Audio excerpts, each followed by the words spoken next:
اس لمحے خرم کو اندازہ ہو گیا کہ اس لڑکی کو حلیف بنانا اتنا آسان بھی نہیں۔ معاملہ بہت پیچیدہ تھا، ورنہ وہ کسی بڑی مصیبت میں پھنس سکتا تھا۔ خرم نے دوربین آنکھوں سے لگا کر اسے فوکس کیا۔ دھندلا منظر صاف ہونے لگا۔ وہ اونچی دیوار کے پیچھے پائیں باغ کا جائزہ لے رہا تھا۔ فوارہ چل رہا تھا۔ باغ میں کوئی عورت نہیں تھی۔ یہ الگ بات کہ اونچے درختوں نے انہیں کوٹ میں لے رکھا ہو، ویسے وہ اپنے بھڑکیلے ملبوسات کی وجہ سے فوراً ہی نظر آ جاتی۔ اس نے سوچا، ممکن ہے تھوڑی دیر بعد باغ میں چہل پہل شروع ہو۔ اس نے پوزیشن بدلی اور پہاڑی کی سرسبز ڈھلان کا جائزہ لینے لگا جو اس وقت اس کے اور محل کی دیوار کے درمیان حائل تھی۔ جب نیلم کو محل سے نکالنے کا وقت آتا تو اسے یہی راستہ اختیار کرنا تھا، کیونکہ عام راستے میں تو پہرے دار رکاوٹ بن جاتے، اور صورتحال کا تقاضا تھا کہ وہ نیلم کو اس طرح محل سے نکالے کہ اس کا پتہ کافی دیر میں چلے۔ وہ درمیانی ڈھلان کا جائزہ لیتا رہا۔ وہاں کوئی راستہ، کوئی پگڈنڈی نہیں تھی۔ اس طرف سے کوئی محل کی طرف جاتا ہی نہیں تھا۔ خرم نے دوربین رکھی اور ہتھیلیوں سے آنکھیں ملنے لگا۔ ہمیں انتظار کرنا ہوگا، وہ بڑبڑایا۔ ذرا آرام سے میرے دوست، گائیڈو نے کہا۔ پہلے مجھے یہ بتاؤ کہ کل کیا کرنا ہے۔ خرم چٹان سے ٹیک لگا کر بیٹھ گیا۔ پھر اس نے گائیڈو کو تفصیل سے ہدایات دیں۔ آخر میں اس نے کہا، دیکھو گائیڈو، یہ حصہ اہم ترین ہے۔ مجھے نہیں معلوم کہ تم نیلم سے رابطہ کیسے کرو گے۔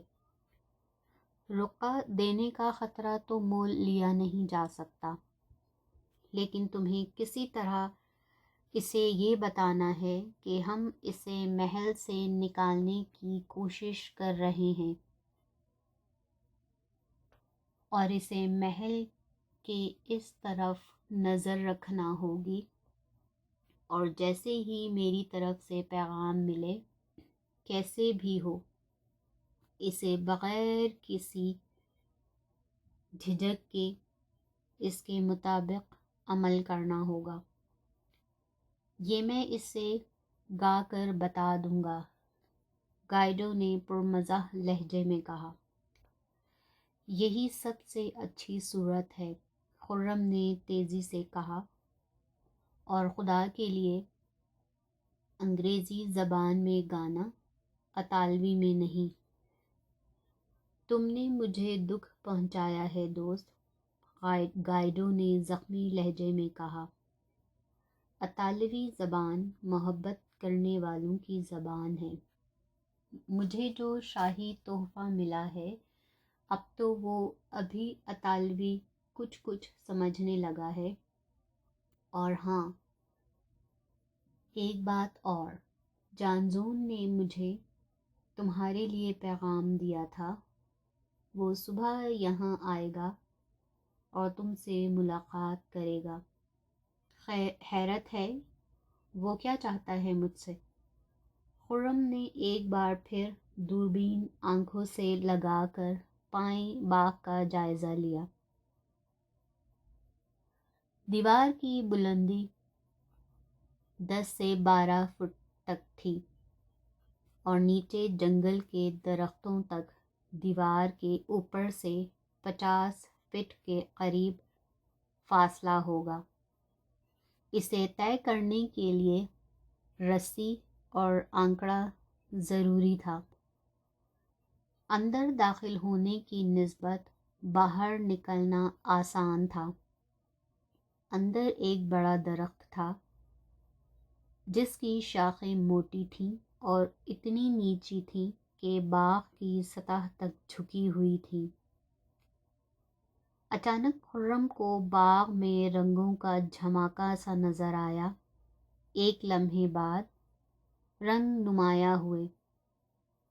وہ بھڑکیلے لباس پہنے دو وجود تھے، ہاتھ میں ہاتھ ڈالے فوارے کی طرف آ رہے تھے۔ خرم نے دوربین گائیڈو کی طرف بڑھاتے ہوئے تیز لہجے میں کہا، انہیں دیکھو گائیڈو، اور بتاؤ کہ یہ مرد ہیں یا عورتیں۔ اتنے فاصلے سے سب ایک جیسے لگتے ہیں، کیوں کہ خدام بھی عورتوں کے سے رنگا رنگ اور بھڑکیلے لباس پہنتے ہیں۔ میں مرد اور عورت کے معاملے میں کبھی دھوکہ نہیں کھا سکتا، گائیڈو نے بڑے یقین سے کہا۔ اس کے لہجے میں شوخی بھی تھی۔ اس نے دوربین آنکھوں سے لگائی۔ یہ دو عورتیں ہیں، دو اور آ رہی ہیں، لیکن نیلم نہیں ہے ان میں۔ تو ہمارا خیال درست ہے، خرم نے سنسنی آمیز لہجے میں کہا۔ یہ زنان خانے کا پائیں باغ ہے۔ اب ہمیں یہ پتہ تو چل گیا کہ نیلم کہاں ہوگی۔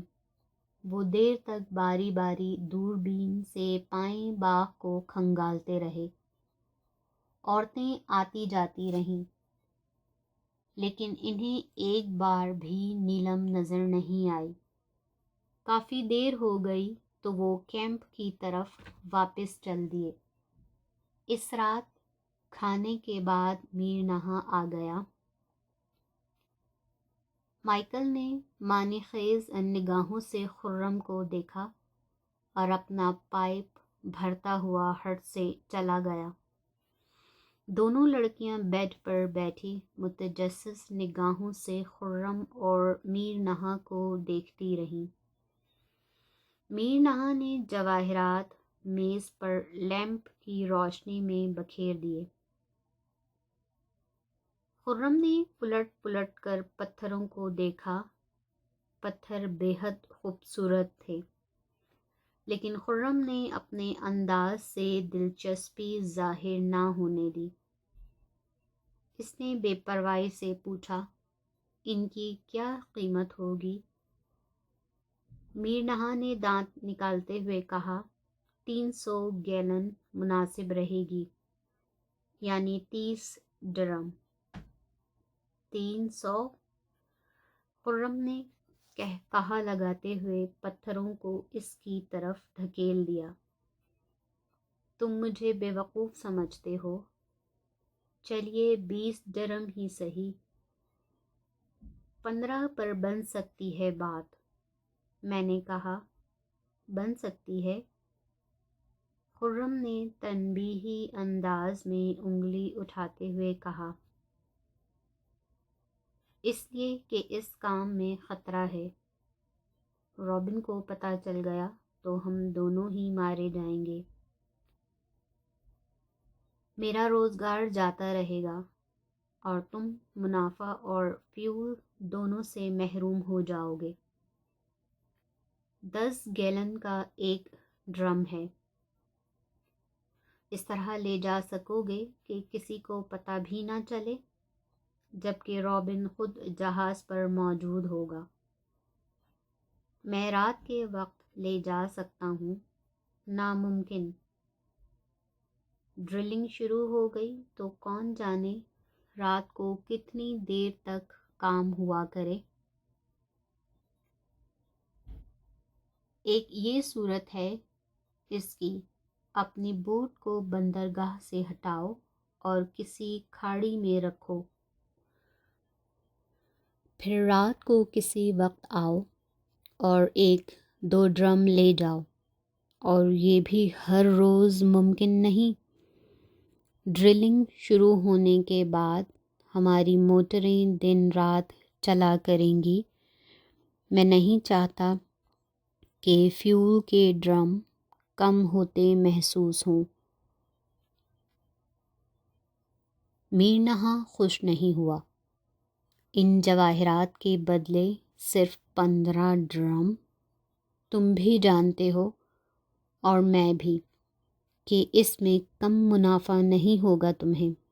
خرم نے مسکراتے ہوئے کہا، اس میں آدھے تو بیکار ہیں، باقی آدھے بیچنے میں مجھے کچھ زیادہ نہیں ملے گا چور بازار میں۔ اچانک ریل گاڑی جیسی آواز سنائی دی اور ان کے قدموں تلے زمین لرزنے لگی۔ لڑکیاں چلائیں، لیمپ جھولتا رہا اور گرتے گرتے بچا۔ پھر آواز بھی معدوم ہو گئی اور زمین بھی ٹھہر گئی۔ انہوں نے ایک دوسرے کو سوالیہ نگاہوں سے دیکھا۔ زلزلہ تھا، میر نہا نے کہا، کبھی کبھی آ جاتے ہیں، یہ علاقے زلزلے کی پٹی میں ہیں۔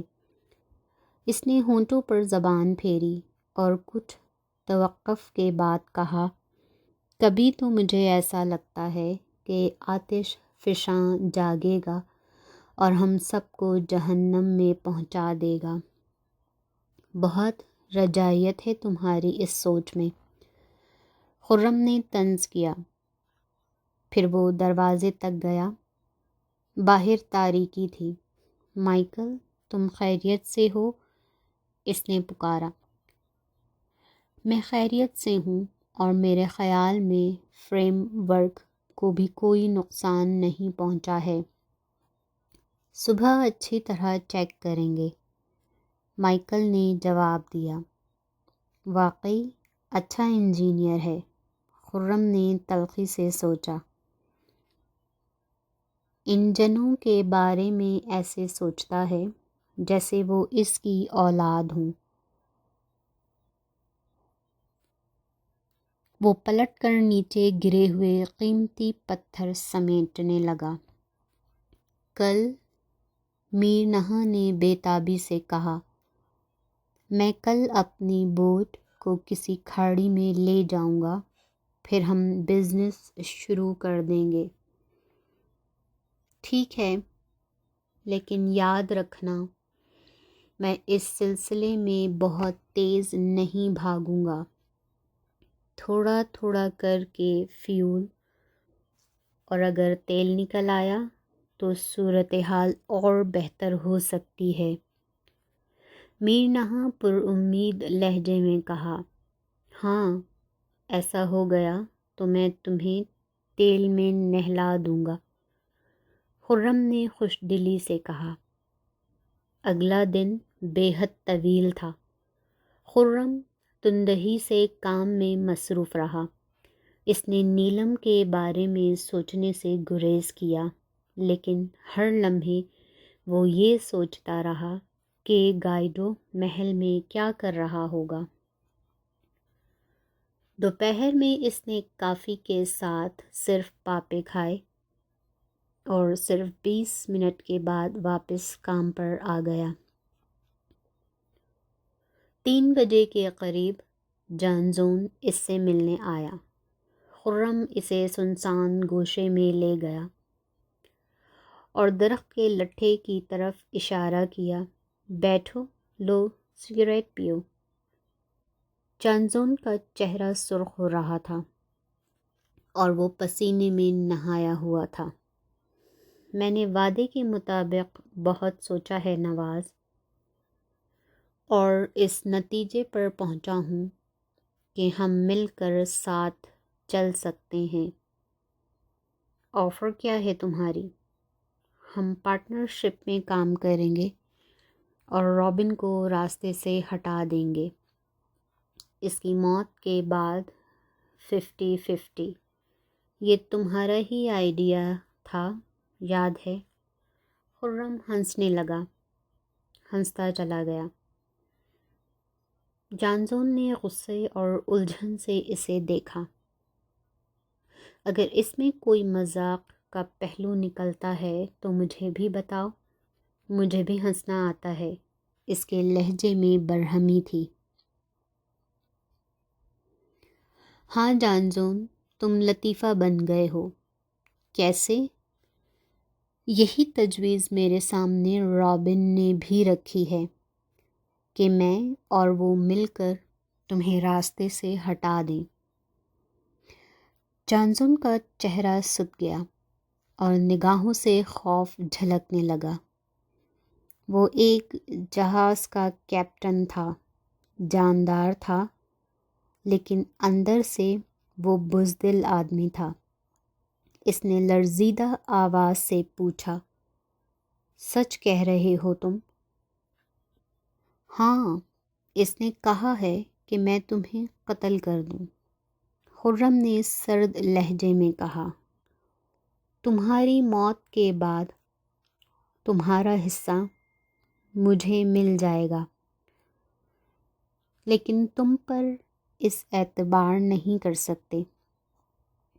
تم جانتے ہو کہ وہ کیا کر رہا ہے؟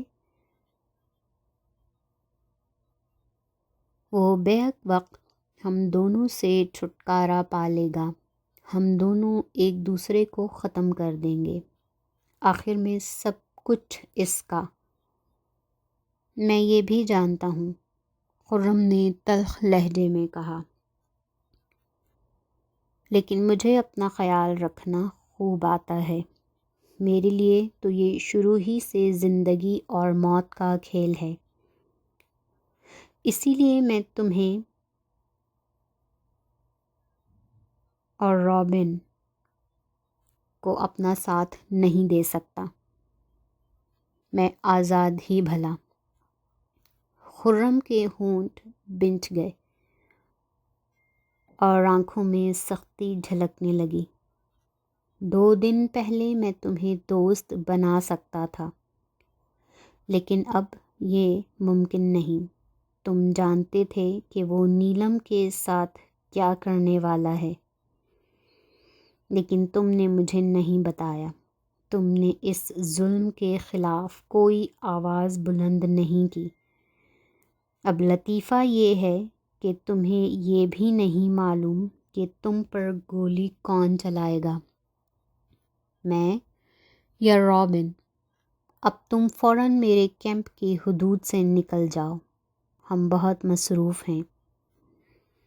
گائیڈو سورج ڈھلے واپس آیا اور محل کے ایڈونچر کے متعلق بتایا۔ میں نے کہا کہ مجھے محل میں موٹر اور جنریٹر کی تنصیب کے لیے مناسب جگہ تلاش کرنا ہے۔ پھر میں نے ہال میں وائرنگ کی۔ اس دوران میں بلند آواز میں گاتا رہا۔ پہلے تو عورتیں مجھے پاگل سمجھیں، پھر ہنسنے لگیں۔ میں نے فوراً ایک گیت بنایا، ایک مشہور دھن پر۔ وہ گیت ایک لڑکی کے لیے تھا جو ہر رات اندھیرا ہونے کے بعد پائیں باغ میں جاتی ہے اور سامنے والی پہاڑ کی طرف دیکھتی ہے کہ اس کا محبوب آئے گا اور ٹارچ سے اسے اشارہ دے گا۔ بس۔ پھر میں نے کہا کہ ایک روز، کسی بھی دن، اسے ایک پیغام ملے گا اور اس رات ٹارچ 3 بار روشن ہوگی۔ یہ اس بات کا اشارہ ہوگا کہ اسی رات 1 گھنٹے بعد اس کا محبوب اسے لے جانے کے لیے آئے گا۔ اسے قریبی درخت پر چڑھنے کے لیے تیار رہنا ہوگا۔ دیوار پر اسے اپنے محبوب سے ملنا ہوگا۔